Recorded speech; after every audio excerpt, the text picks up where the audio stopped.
100 U.S. Marines and more military aid arrived in Liberia today to battle Ebola. At the same time, leaders from Liberia and neighboring countries pleaded for the outside world to make good on pledges to help.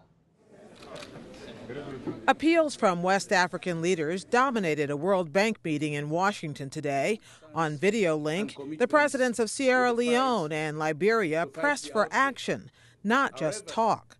Without your quick response, a tragedy unforeseen in modern times will threaten the well-being and compromise the security of people everywhere.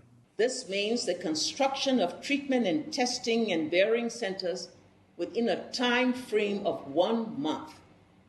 By mid-November, all such facilities functioning with staff health workers, both local and expatriate. The president of Guinea appeared in person, adding his own request for money and facilities. Together, their three countries account for virtually all of the nearly 4,000 Ebola deaths so far. The disease claimed its first victim in the U.S. yesterday.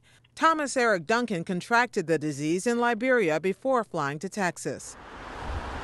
And in Spain, officials announced the condition of Teresa Romero has declined.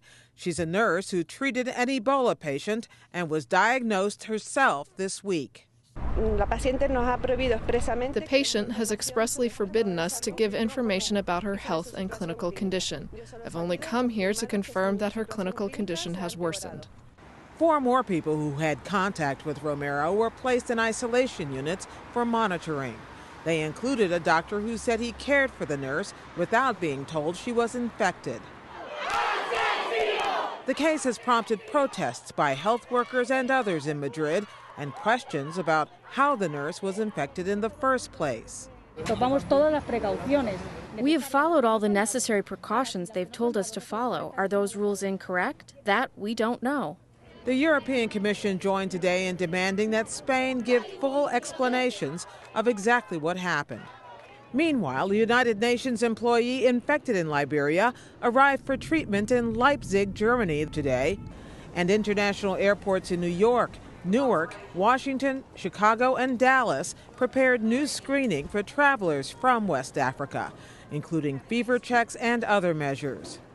Those measures don't apply at New York's LaGuardia Airport, and 200 airplane cabin cleaners staged a 24-hour strike there today, citing health and safety concerns.